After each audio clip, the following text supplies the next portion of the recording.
और रोहिणी के FSL lab में आज सुबह आफ्ताब के पॉलीग्राफी टेस्ट का आखिरी सेशन होगा। पूरे प्रोसेस की वीडियोग्राफी भी करवाई जाएगी। पॉलीग्राफी टेस्ट का मकसद कत्ल की वजह और सीक्वेंस ऑफ क्राइम को जानना है।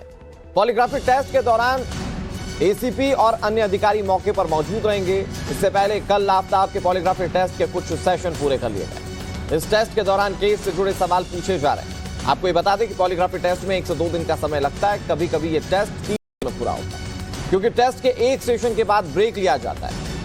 अपनी लिव इन पार्टनर श्रद्धा की हत्या के आरोपी आफ्ताब पर लगातार शिकंजा कसता जा रहा है।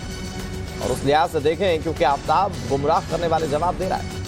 ऐसे में आफ्ताब से ये पॉलीग्राफी टेस्ट करवाना, उसके बाद नार्को टेस्ट की तरफ बढ़ना, ये पुलिस के लिए सबसे अहम कड़ी इस पूरे केस में मानी जा रही है। पॉलीग्राफ टेस्ट, आफ्ताब का लाई होगा डिटेक्ट।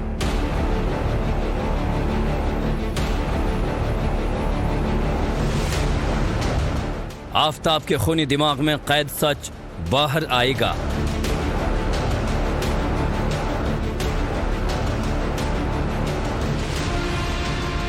अब आफ्ताब और गुमराह नहीं कर पाएगा।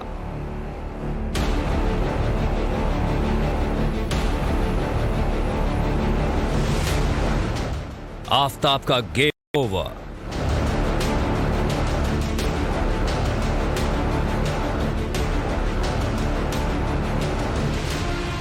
बेगुनाह श्रद्धा का क्रूर कत्ल, मेहरौली के जंगल में छिपे श्रद्धा के लाश के 35 टुकड़ों की खौफनाक कहानी और आफ्ताब का शातिर दिमाग। इन 3 तस्वीरों के बीच छिपा है वो सच जिसकी तलाश में पुलिस दिल्ली, मुंबई और मेहरौली के जंगल की खाक छान रही है। लेकिन अब वो सच बाहर आने ही वाला है। अब आफ्ताब दिल्ली पुलिस को और गुमराह नहीं कर पाएगा, कानून की आंखों में और धूल नहीं झोंक पाएगा, क्योंकि आज होने वाले पॉलीग्राफ टेस्ट में आफ्ताब से सारा सच पुलिस उगलवाएगी। आज आफ्ताब के पॉलीग्राफी टेस्ट का आखिरी सेशन है। आफ्ताब से आज केस से जुड़े सवाल होंगे। पॉलीग्राफी के पूरे प्रोसेस की वीडियोग्राफी होगी। मकसद कातिल का मोटिव और सीक्वेंस ऑफ क्राइम जानना है। आफ्ताब के बयान की तस्दीक भी की जाएगी। वहीं पॉलीग्राफी टेस्ट के दौरान जांच एसीपी और अधिकारी मौजूद रहेंगे। इससे पहले रोहिणी की फॉरेंसिक लैब में आफ्ताब के पॉलीग्राफ टेस्ट के प्री सेशन हुए, यानी टेस्ट से पहले जरूरी प्रक्रिया को पूरा किया गया। वहीं कोर्ट ने दिल्ली पुलिस को आफ्ताब की 4 और दिन की रिमांड दी है। यही वजह है कि एफएसएल के बाद आफ्ताब को दिल्ली पुलिस अंबेडकर अस्पताल लेकर पहुंची। करीब 20 मिनट वहां आफ्ताब का मेडिकल टेस्ट हुआ, जो कि रिमांड के दौरान जरूरी होता है। आफ्ताब के वकील के मुताबिक वो पुलिस जांच में पूरा सहयोग कर रहा है। 4 दिन की पीसी रिमांड और दिल्ली पुलिस को दी है और 4 दिन की रिमांड मिली है उसको। इस आधार पर कि मुझे और भी इन्वेस्टिगेशन कलेक्ट करना है। जो भी पार्ट्स मैंने कलेक्ट किया है उसको आफ्ताब को दिखा करके उसको एक दूसरे से कनेक्ट करना है। ठीक है। एक तालाब का भी उन्होंने जिक्र किया था कि आफ्ताब ने एक केस बना करके मुझे दिया तालाब, तो वहाँ पर भी उसको ले जाना है। तो आफ्ताब पूरी तरीके से दिल्ली पुलिस को कोऑपरेट कर रही है और इसमें ऐसा कुछ जो चल रही है कि मिसगाइड कर रहे हैं, मिसलीड कर रहे हैं आफ्ताब, ऐसा कुछ स्टेटमेंट चल।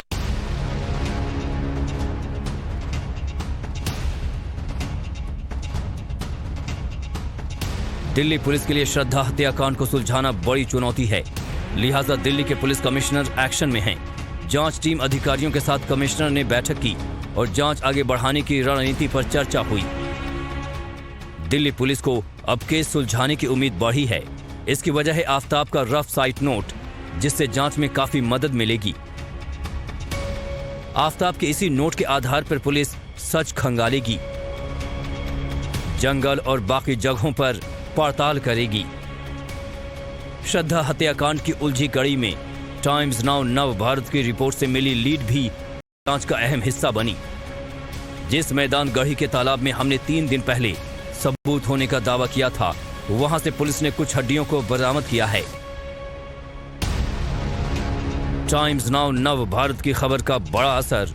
श्रद्धा हत्याकांड में पुलिस को बड़ी कामयाबी। पुलिस ने मैदान गढ़ी इलाके के तालाब से कुछ हड्डियां बरामद की हैं। गोताखोरों की मदद से पुलिस ने तालाब से ये हड्डियां बरामद की हैं। हड्डियों को पुलिस ने CFSL भेज दिया है। ये वही तालाब है जहां हमने 2 दिन पहले सबूत मिलने का दावा किया था। ये सवाल सबसे पहले टाइम्स ऑफ भारत ने आपसे किया था, दिल्ली पुलिस को भी ये कहा था कि ऐसे जो तालाब हैं, क्या इसमें जो है आफताब शव के टुकड़ों को नहीं फेंकेगा।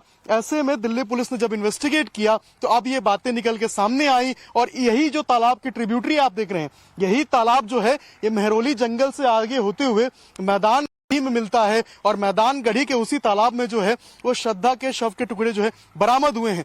ऐसे में दिल्ली पुलिस की भी जो उम्मीदें हैं उस तालाब से लगातार बढ़ती जा रही है और टाइम्स ऑफ भारत की खबर जो है उस पर मुहर भी लगती हुई दिखाई दे रही है कि इसी तालाब से जो हड्डी के टुकड़े हैं वो बरामद किए गए हैं। दूसरी ओर आज भी श्रद्धा और आफताब के कुछ दोस्तों से पूछताछ हो सकती है। कल आफताब के 3 दोस्तों का बयान दर्ज किया गया था। हालांकि सभी चेहरा छिपाकर आए थे और मीडिया के सवालों पर मौन रहे। मैडम श्रद्धा के बारे में कुछ पूछताछ हुई क्या? मैडम जानते थे आप? मैडम जानते थे क्या आप? बताइए प्लीज। पुलिस की जांच तेजी से आगे बढ़ तो रही है, मगर अब भी कई अनसुलझे सवाल हैं जिनके जवाब पुलिस आफताब के पॉलीग्राफ टेस्ट से पाने की उम्मीद कर रही है। संवाददाता अभिषेक राज के साथ ब्यूरो रिपोर्ट, टाइम्स नाउ नव भारत।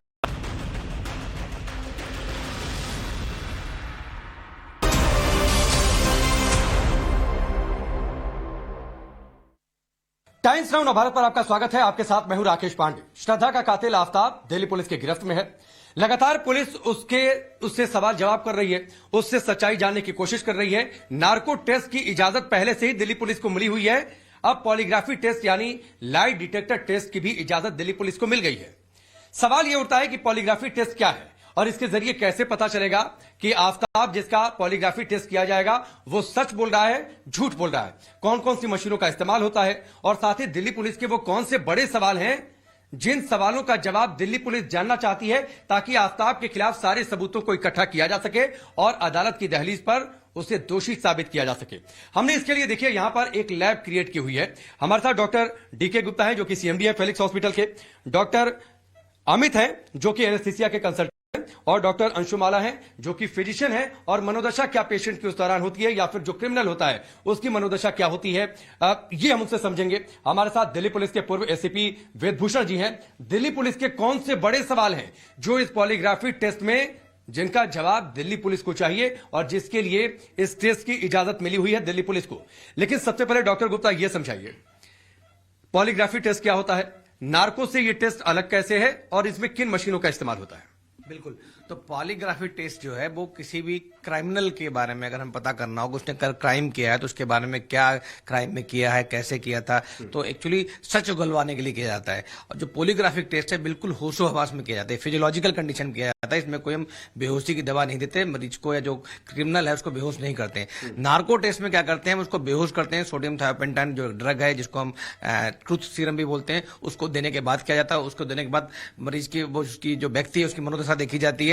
इसमें सिर्फ फिजियोलॉजिकल करते हैं। इसमें क्या करते हैं कि इसमें जो हार्ट बीट देखते हैं, मरीज की ब्लड प्रेशर देखते हैं, उसका जो व्यक्ति है, उसके अलावा उसका सैचुरेशन देखते हैं, इसके अलावा उसका जो कुछ मूवमेंट है बॉडी में वो तो नहीं हो रहे हैं, उसके अतिरिक्त अगर उसका रेस्पिरेटरी रेट कैसा कम ज्यादा हो रहा है। ये मैंने देखा कि आपने कई सारी मशीनें लगा रखी हैं। कौन कौन सी मशीनें होती हैं, क्या रीडिंग उनसे होती है जब सवाल पूछे जाते हैं? तो देखिए, तो इसमें एक चेस्ट बेल्ट को यूज करते हैं, न्यूमो बेल्ट है उसको यूज करते हैं। उसको उसमें देखते हैं कि हार्ट की गति को जो कैप्चर करता है कि हार्ट रेट कम है ज्यादा है, उससे हमें मॉनिटर पे हार्ट की गति दिख जाती है। इसके अतिरिक्त इसके अलग जो फिंगर्स में कुछ ग्लोव्स लगाते हैं उससे हम फिंगर या बॉडी का मूवमेंट एक्सेस करते हैं और कैप्चर करते हैं। इसके अतिरिक्त इसके कुछ हमने लीड्स लगा रखी हैं जिससे हम उसका सैचुरेशन वगैरह ECG इस तरह की फाइंडिंग्स को देख सकते हैं। और एक कफ लगाते हैं जिससे हम ब्लड प्रेशर देखते हैं जो साइड लगा हुआ होगा, तो ब्लड प्रेशर भी कोई फ्लक्चुएशन। यानी पेशेंट को ऐसे लिटा दिया, या जो क्रिमिनल, पेशेंट कहना तो ठीक नहीं है, जो क्रिमिनल है उसे लिटा दिया, मशीनें लगा दी और उसके बाद सवाल पूछे। हाँ, तो उसकी बॉडी को मशीनों से जोड़ देते हैं, उसका सवाल पूछते हैं,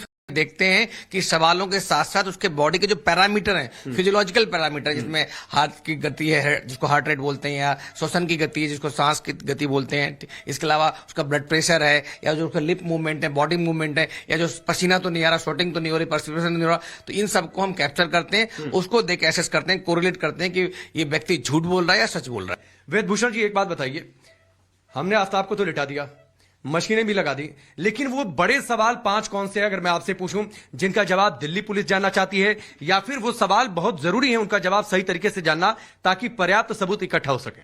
राकेश जी, पहले तो जानना जरूरी है कि क्यों हम लोग टेस्ट करा रहे हैं। पुलिस इन्वेस्टिगेशंस के दौरान में 3 तरह के टेस्ट पुलिस कराती है और ये दशक का सबसे बड़ा केस है। आम केस में ये इस तरह के टेस्ट नहीं कराए जाते। एक तो इसमें कोर्ट की अप्रूवल लेनी होती है और सुप्रीम कोर्ट की गाइडलाइंस है कि बिना पेशेंट की या बिना मुलजिम की सहमति के, कंसेंट के, आप उसकी बॉडी के साथ किसी भी तरह का कोई टेस्ट नहीं कर सकते। बिल्कुल सुप्रीम कोर्ट की बहुत बड़ी जजमेंट है। उसके अलावा जो नार्को एनालिसिस टेस्ट होता है, जिसमें एक ट्रुथ सीरम दिया जाता है, उसका पर्पज है अचेत कर देना, अनकॉन्शियस कर देना। तो नार्को तो हम कर नहीं रहे। दूसरा टेस्ट होता है पोलीग्राफी टेस्ट, जो अब आप किया, दिल्ली पुलिस करने जा रही है। पोलोग्राफी टेस्ट का पर्पज दूसरा है, मैं बाद में बताऊंगा। तीसरा टेस्ट होता है ब्रेन मैपिंग टेस्ट। तो आज जो परमिशन मिली है नॉर्मल कोर्ट्स में बड़े केसेस के अंदर, नार्को एनालिसिस और पोलोग्राफी टेस्ट दोनों किए जाते हैं। दोनों का अलग अलग पर्पज है। पोलीग्राफ टेस्ट में जैसे डॉक्टर साहब ने बताया, बीपी, हार्ट और तमाम रेस्पिरेशन है, उसकी क्या स्थिति होंगी। यदि आपसे सवाल पूछा जाए कि श्रद्धा को किसने मारा, आपने क्यों मारा, श्रद्धा के साथ क्या रिलेशन थे, क्योंकि पुलिस का काम है मोटिव एस्टेब्लिश करना और मोटिव के बाद में उसको एग्जीक्यूट कैसे किया, उसके बाद के क्या रिजल्ट रहे। 3 हिस्सों में आप इसको बांट सकते हैं। उसके अलावा जो नार्को एनालिसिस में जब लिया जाएगा, वही सवाल किए जाएंगे। आपने क्यों मारा, वेपन ऑफ ऑफेंस कहां फेंका, आपको क्या किसी और लड़की से प्यार था, इससे पीछा क्यों छुड़ाना चाहते थे, आपने चाकू कहां डिस्पोज किया, उसका हेड कहां फेंक दिया। तो उससे कंट्राडिक्ट कराया जाए, क्योंकि उस टाइम वो अचेतन अवस्था में होगा। तब जो दोनों सवाल हैं उनको कंपेयर किया जाएगा कि इस सवाल का जब ये चेतन अवस्था में था इसने ये जवाब दिया, अचेतन अवस्था में या अनकॉन्शियस पोजीशन में इसने ये जवाब दिया है। इसका मतलब पुलिस की इन्वेस्टिगेशन को एक सहायता मिली। अच्छा, एक चीज बताइए, नार्को टेस्ट की इजाजत पहले से मिली थी, पॉलीग्राफी टेस्ट अब पहले दिल्ली पुलिस करेगी, ये दोनों से रिलेशन क्या है और क्यों पॉलीग्राफी टेस्ट पहले? मैं अभी आपको क्लियर कर रहा था और ज्यादा क्लियरिटी देता हूं इसके अंदर। पोलोग्राफी टेस्ट में वही सवाल पूछे जाएंगे जो नार्को टेस्ट के अंदर पूछे जाएंगे, क्योंकि पोलीग्राफी टेस्ट समान रहेगी। हाँ, ऑलमोस्ट सेम क्वेश्चंस रहेंगे, कुछ ऊपर नीचे वेरिएशंस हो सकते हैं अकॉर्डिंग टू रिक्वायरमेंट। परंतु चूंकि पॉलीग्राफ टेस्ट में वो पूरे सचेत माइंड से काम कर रहा है, उसको पता है, सोच समझ के जवाब दे रहा है कि मुझे क्या बोलना है, क्या नहीं बोलना है, किस क्वेश्चन का आंसर क्या होगा। परंतु नार्को एनालिसिस टेस्ट में चूंकि वो अनकॉन्शियस पोजिशन में है, अचेतन अवस्था में है, तो वो अपने माइंड को, ब्रेन को कंट्रोल नहीं कर पाएगा। तो इसलिए जो सच्चाई है वो उगल जाएगा। यहीं पर सबसे बड़ा कंट्रडिक्शन और एक जो इन्वेस्टिगेशन को एक लीड मिलेगी। लेकिन डॉक्टर अमित, एक बात बताइए कि इसमें तो एनेस्थीसिया दी नहीं जाती है, इसमें इंजेक्शन कोई देते नहीं है, पेशेंट फुल कॉन्शियस होता है, तो क्या गारंटी नहीं है कि वो मशीनों को चकमा दे जाए? देखिए, इसकी एक्यूरेसी लगभग 90% है। और जो मरीज हम पहले जब मरीज से हम पहले सवाल शुरू करते हैं, तो पहले सवाल वो किए जाते हैं जो उसकी जिंदगी से जुड़े हुए हैं और जिनका हमें पूरी उम्मीद है कि वो सही जवाब देगा, जैसे उसका नाम, पिताजी का नाम, घर का एड्रेस, माताजी का नाम, या वो नॉर्मल सवाल जिनके बारे में वो किसी भी कंडीशन में झूठ नहीं बोलेगा। लेकिन हम अब्रप्टली एक स्टिंगर सवाल पूछते हैं कि आज आप सुबह कहां थे, या जिस दिन श्रद्धा का मर्डर हुआ था उस दिन वो व्यक्ति वो कहां पे था। तो अगर वो झूठ बोलेगा तो उसकी भाव भंगिमा से और उसके शरीर के तापमान से, ब्लड प्रेशर से, हार्ट रेट से और पसीना आना, ये कुछ 5 फैक्टर्स हैं जिनसे हम एनालिसिस कर सकते हैं कि मरीज सच बोल रहा है या झूठ बोल रहा है। ठीक है डॉक्टर अंशुमाला, क्या जो क्रिमिनल है उसके शरीर में क्या ऐसा परिवर्तन होता है अगर किसी सवाल को वो गलत बोल रहा है? अगर मैं साइंटिफिकली आपसे समझूं कि मशीनें कैसे रीड करती हैं? व्हाट हैपेंस कि एक्चुअली जो बॉडी ह्यूमन की साइकोलॉजिकल कंडीशन से उसके बॉडी में फिजियोलॉजिकल चेंजेस भी आते हैं। तो हमारा जो ऑटोनॉमिक नर्वस सिस्टम होता है वो हमारे कंट्रोल में नहीं होता है। तो जब भी कोई नर्वस हो या झूठ बोलने की कोशिश कर रहा हो तो ये उसकी ब्लड प्रेशर बढ़ने के चांसेस रहते हैं, हार्ट रेट उसकी हाई हो सकती है, पर्स्पिरेशन, स्वेटिंग जिसको हम बोलते हैं, स्वेटिंग आएंगे, और उसकी टेम्परेचर, बॉडी में टेम्परेचर चेंजेस आ सकते हैं, बॉडी लैंग्वेज भी उसकी थोड़ी सी चेंज हो जाएगी, आई मूवमेंट्स चेंज हो जाएंगे। इस तरह के फीचर्स से हम डिटेक्ट कर सकते हैं कि पॉसिबली है कि वो नर्वस है या झूठ बोल रहा है। जरा बताइए कहां से क्या मॉनिटर होता है? डेमो करते हैं, ठीक है। आपका नाम क्या है? आपका नाम क्या है? आफ्ताब। कहां रहते हैं? मुंबई। आपके घर में कौन कौन है? आप कहां के रहने वाले हैं? मुंबई। श्रद्धा को जानते थे? हाँ। श्रद्धा, लास्ट आप कब मिले थे श्रद्धा से? 6 महीने पहले। अब ये कई सवाल आपने डॉक्टर साहब पूछ लिए, तो इस समय आप बीव देख रहे होगे, अगर ये झूठ बोल रहे होंगे तो इनके जो बॉडी के जो मूवमेंट है, खास करके जो आई मूवमेंट है, जो होठ के मूवमेंट है, उंगलियों के मूवमेंट है, पैरों की उंगलियों के मूवमेंट है, वो फ्लिकर करने लगेंगे, ब्लड प्रेशर की रीडिंग बढ़ जाएगी, हार्ट रेट जो है 80 चल रहा था हो सकता है 100 हो जाएगा। ये भी बड़ी खबर आई है कि वो बाकायदा एक रफ नोट बनाया करता था और उस रफ नोट में बॉडी पार्ट्स को कहां उसने रखा, कहां उसने डिस्पोज किया, ये सब कुछ वो बड़ा नोट करता था। तो उसको भी तो आइडिया होगा ना कि जिस दिन मैं पकड़ा जाऊंगा मेरा पॉलीग्राफी टेस्ट हो सकता है, मेरा नार्को टेस्ट हो सकता है, तो पॉलीग्राफी टेस्ट उसमें तो पूरा कॉन्शियस क्रिमिनल होता है, तो उससे कैसे निपटना है, ये पूरी तैयारी उसने की होगी सर। बिल्कुल, तो जो सातिर क्रिमिनल होते हैं वो इससे बच सकते हैं, इसकी पॉलीग्राफी से बच सकते हैं, बिल्कुल बच सकते हैं। 100% कंफर्मेशन की बिल्कुल नहीं है, 80-70% है, डिपेंडिंग अपॉन द किस तरह का क्रिमिनल है। अगर वो सातिर यानी 100% प्रूफ नहीं है पॉलीग्राफी टेस्ट, बिल्कुल पॉलीग्राफी भी नहीं है और इवन नार्को भी 100% नहीं है। 5 सवाल मान लीजिए कि आप उस टीम का हिस्सा है जो कि पॉलीग्राफी टेस्ट कर रही है और आपके पास जिम्मेदारी है कि आप सवाल पूछेंगे। 5 सवाल आप कौन सा पूछना चाहेंगे, स्पेसिफिक हो जाइए। देखिए, सबसे पहले तो मोटिव एस्टेब्लिश करना है इन्वेस्टिगेशन के दौरान कि आपने मर्डर क्यों किया। 2 साल से आप प्यार में थे, आप क्या उसको एलिमिनेट क्यों करना चाहते थे? क्या कोई जिंदगी में और नई लड़की आ गई थी आपके, या वो शादी करने के लिए तैयार नहीं थी? तो पहला सवाल होगा कि श्रद्धा को क्यों मारा, श्रद्धा को आपने क्यों मारा, वजह क्या थी उसके पीछे? उसके बाद में उसका मर्डर हुआ, मर्डर को करने की ऐसी क्या नौबत आ गई? क्या हीट ऑफ मोमेंट के अंदर मर्डर कर दिया या पहले से आपके दिमाग में कोई प्लान था कि आपको निपटाना? यानी आपका दूसरा सवाल होगा कि ये मर्डर आपने हिट ऑफ द मोमेंट में किया है या फिर वेल प्लान आपका मर्डर है किया है। नंबर 3 है, जब आपने मर्डर को एग्जीक्यूट कर दिया, मर्डर के बाद में आपने हेड को कहां फेंका? जैसे बता रहे तालाब में फेंक दिया, कि तालाब में फेंका क्यों फेंका, और जंगल में फेंका तो बॉडी क्यों फेंकी? आपने कहा कि ब्लड स्टेन क्लोथ जो थे, एमसीडी का ट्रक जा रहा था वेस्ट, मैंने उसमें उठाकर डाल दिए।